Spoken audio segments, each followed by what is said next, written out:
नमस्कार, मैं हूं आपका दोस्त डॉक्टर दिलबीर सिंह।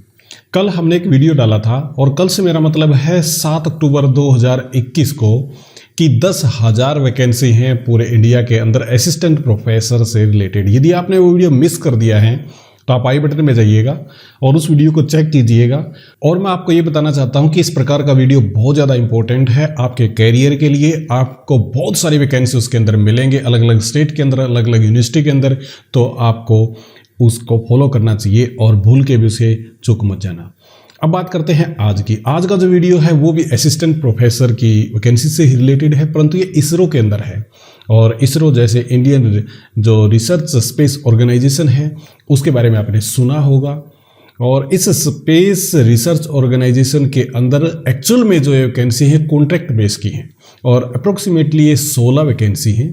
तो आपको इनके बारे में समझना चाहिए। और मैं आपको ये भी बताना चाहता हूँ कि ये जो एक्सपीरियंस आपका होगा इसरो के अंदर, ये एक्सपीरियंस आपका बहुत मायने रखेगा। फिलहाल ये कॉन्ट्रैक्ट बेस की हैं और 5 साल तक इसके अंदर आप रह सकते हैं। मैक्सिमम 5 साल से ज़्यादा नहीं रह सकते क्योंकि ये एडवर्टीजमेंट के अंदर लिखा हुआ है। तो चलिए इसको जल्दी से देख लेते हैं और किस प्रकार की कंडीशन आपको चाहिए, क्या क्या आपकी क्वालिफिकेशन होनी चाहिए और कैसे आप अप्लाई कर पाएंगे। और इसको पूरा देखने के लिए आप बने रहिए हमारे साथ।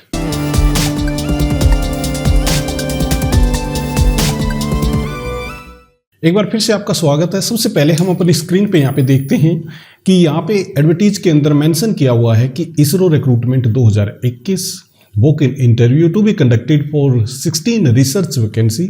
सैलरी है 31,000 रुपये। जो मैं आपको पहले ही बता रहा था कि ये कॉन्ट्रैक्ट बेस की वैकेंसी है प्योरली, जिनका टेन्योर होगा आपका 5 साल। तो यानी कि 5 साल आप इसमें बने रह सकते हैं।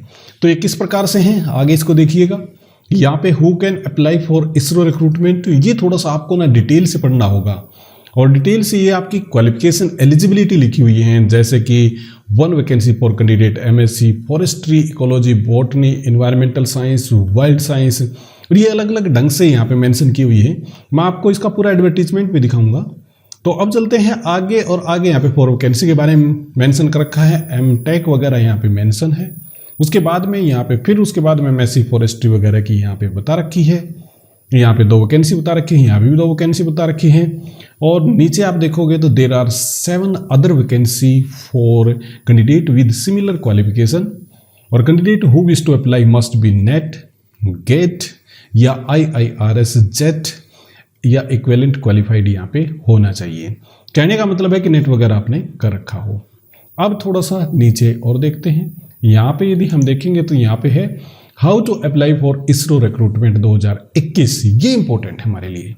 और वो कैसे है देखिए। Interested eligible candidate will have to appear for walk in interview to be conduct at IIRS Dehradun from 22 to 29 October 2021, यानी कि 22 से 29 अक्टूबर के बीच में। All document will be verified in original at the interview. Therefore, candidates will have to bring the self-attested copy of certificates along with them for their interview. Official website यहाँ पे आप click कर सकते हैं। और ये मैंने ऐसा कैसा छोड़ रखा है, हाइपर लिंक जिसको हम कहते हैं ना, वो मैंने ऐसा कैसा यहाँ पे छोड़ रखा है। और इसका मेन कारण यही है ताकि हम इस हाइपर लिंक पे जाके डायरेक्टली देख सकें। ये आपके सामने आपके स्क्रीन के ऊपर दिखाई दे रहा है इसका हाइपर लिंक, जो कि है www.iirs.gov.in recruitment walk in interview JRF। अब मैं आपको दिखाता हूं इसका एडवर्टीजमेंट। ये है कंप्लीट एडवर्टीजमेंट हमारे सामने। और ये एडवर्टीजमेंट यहाँ पे जो इन्फॉर्मेशन है वो बेसिक से यहाँ पे दे रखी है। उसके बाद में यहाँ पे आप देखेंगे तो वही 16 जो वैकेंसी की बात मैं कर रहा था आपको। टेम्परेरी पोजीशन है, जूनियर रिसर्च फेलोशिप इसको कहेंगे, अंडर द रिसर्च प्रोजेक्ट के अंदर ये आएंगी। यहाँ पे पोस्ट नेम दे रखा है, जैसे एक पोस्ट दे रखी है अल्पाइन बायोडाइवर्सिटी की। उसके बाद में दूसरा दे रखा है कि नंबर ऑफ पोजीशन यहाँ पे 4 हैं, यानी कि 4 पोस्ट हैं। जियो फिजिक्स से पैरामीटर यूजिंग GNS या IRNS सिग्नल। इसके अंदर क्वालिफिकेशन आपकी चाहिए ME या MTech या फिर MSc या फिर BE BTech, इस प्रकार की आपको चाहिए। और डिटेल में आपको यहाँ पे जाना होगा, डिटेल में देखना होगा। जैसे यहाँ पे कार्बन डायनामिक असेसमेंट के लिए 1 चाहिए, उसी प्रकार से 2 वैकेंसी आपके हैं स्पेशियो टेम्पोरल वेरिएशन की। यहाँ पे 1 वैकेंसी माउंटेन इकोसिस्टम प्रोजेक्ट की। ये क्वालिफिकेशन अलग अलग ढंग से यहाँ पे दे रखी है। माउंटेन इकोसिस्टम प्रोजेक्ट है, फिर माउंटेन इकोसिस्टम प्रोजेक्ट है। ये आप इस प्रकार से, मैं जल्दी से इसको स्क्रॉल कर देता हूँ और ये आ जाता है हमारे लिए important section, minimum essential qualification आपकी क्या होगी। और यहाँ पे एक बात और देखिएगा कि कई सारी चीज़ें हैं, जैसे बीटेक और BE degree should be first in class aggregate minimum 65%। जैसे जहाँ बीटेक और बीई डिग्री की ज़रूरत है वहाँ पे 65% आपको चाहिए, और स्केल इस प्रकार से चाहिए यदि आपका ग्रेड पे स्केल है तो। उसके बाद में दूसरी दे रखी है आपकी एमएससी डिग्री है, जो फर्स्ट क्लास होनी चाहिए 65% में, एवरेज ऑल सेमेस्टर में। एमटेक में भी 60% आपके होने चाहिए, और candidate must be in NET GATE, और ये जो आपको बता रहा था नेट टाइप की जो, या फिर इसके सिमिलर जितनी भी टाइप के आपके क्वालिफिकेशन टेस्ट हैं वो आपने क्वालिफाइड यहाँ पे किए हुए होने चाहिए। मैं आपको ये बताना चाहता हूँ कि जीआरएफ की रिक्वायरमेंट नहीं है, सिर्फ नेट या गेट या इस प्रकार की चीज़ें आपने कर रखी हो जो उसके सिमिलर होती हैं, उसके इक्विवेलेंट होती हैं।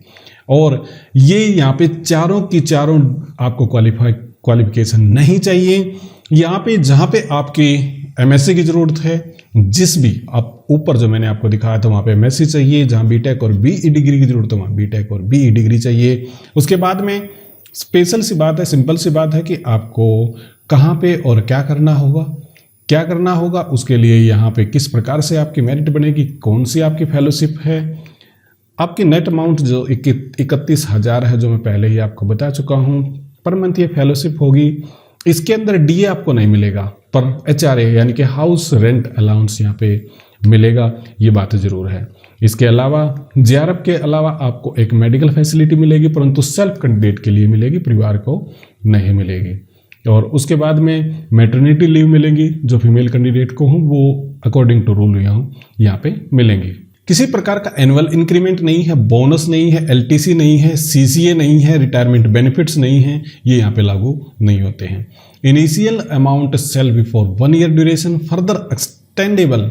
एक बात याद रखें कि स्टार्टिंग में आपकी सैलरी 31,000 है, परंतु अगले साल फिर बढ़ जाएगी, और 5 साल तक आप पीरियड में इसमें रह सकते हैं, तो 5 साल तक आपकी सैलरी बढ़ती रहेगी। The fellowship will not confer any claim और राइट फॉर रेगुलर अपॉइंटमेंट। आप इस फेलोशिप में जाने के बाद किसी प्रकार से रेगुलर वगैरह के लिए आप यहाँ पे क्लेम नहीं करेंगे, ऐसा लिखा हुआ है। सिलेक्शन प्रोसीजर क्या है? सिलेक्शन प्रोसीजर का जैसे हम बात कर चुके हैं कि आपको आपकी जो एप्लीकेशन फॉर्म हो सेल्फ टेस्टेड आपका होना चाहिए, ओरिजिनल मार्कशीट आपके पास हो, डिग्री, कास्ट सर्टिफिकेट, एनओसी और डिक्लेरेशन आपके पास हो, और जो आप इंटरव्यू के लिए जब जा रहे हैं तो आप एलिजिबल कैंडिडेट वहाँ पे होने चाहिए। सिलेक्शन कमेटी आपका देखेगी, इसके अंदर सारे आपके मार्क्स हैं उनको जोड़ेगी। उसके बाद में किस प्रकार का आपका इंटरव्यू परफॉर्मेंस है उसको भी देखेगी। सिलेक्शन कमेटी यहाँ पे फाइनल डिसीजन लेगी कि आप यहाँ पे लायबल हैं या नहीं है।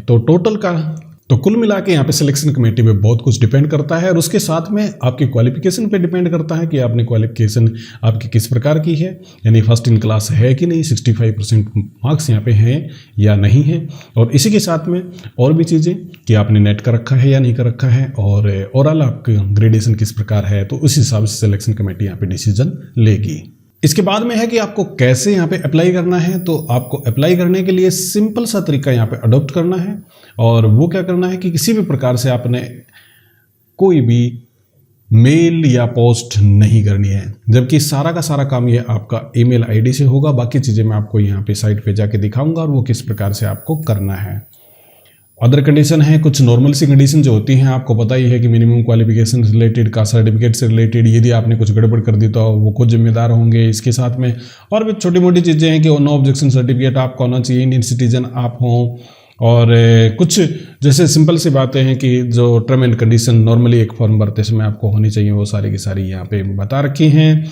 और इंटरव्यू के बारे में यहाँ पे मेंशन कर रखा कि आपका देहरादून में होगा। However in the view of the prevailing pandemic interview will B conduct in compliance of Covid prevention protocol. Covid protocol के तहत यहाँ पे सारे काम होंगे देहरादून के अंदर। Dehradun is located about 5 kilometre from Dehradun railway station, 10 kilometre ISBT Dehradun. तो इस प्रकार की बातें लिखी हुई हैं कि जो नॉर्मल सी बात हैं। और यहाँ पे लिखा है क्लॉक टावर के पास में एस्ले हाल और हथीबारकला पोस्ट ऑफिस यहाँ पे लगता है, ये बात यहाँ पे बताई गई है। एक बात और यहाँ पे इंपॉर्टेंट है, out station candidate who are found eligible for interview will be reimbursed to and fro the second class train fare. जो यहाँ पे एलिजिबल कैंडिडेट हैं उनको सेकंड क्लास का आने का और जाने का यहाँ पे मिलेगा, टू एंड फ्रो का यहाँ पे उनको किराया रेलवे का यहाँ पे मिल जाएगा। एक बात मैं और आपको बतानी भूल गया कि यहाँ पे एक इम्पोर्टेंट है कि आपका इंटरव्यू एक दिन से ज़्यादा चल सकता है, तो आपको अकोमोडेशन के हिसाब से आपको जाना होगा। और यदि आप वहाँ पे जाना चाहते हैं तो कपड़े वगैरह आप वहाँ पे लेके जाएँ। और थोड़ा सा प्लेन एरिया से आप बात करें तो 1, 2, 3 डिग्री तक टेम्परेचर देहरादून का कम भी रहता है, तो आप उसी हिसाब के कपड़े आप लेके यहाँ पे जाएं। तो दोस्तों ये था आज का पूरा वीडियो और आज का कंटेंट। उम्मीद करता हूँ ये आपको पसंद आया होगा। हमारी वीडियो को शेयर कीजिएगा और लाइक भी जरूर कीजिएगा। एक बात आपको बताना चाहता हूँ कि आप सब्सक्राइब भी जरूर कर लीजिएगा। बहुत सारे लोग इसको पहले बोलते हैं परंतु मैं बाद में बोलता हूँ, और आपसे उम्मीद करता हूँ कि आपने ये आखिर तक जरूर सुना होगा। बहुत बहुत आपका धन्यवाद।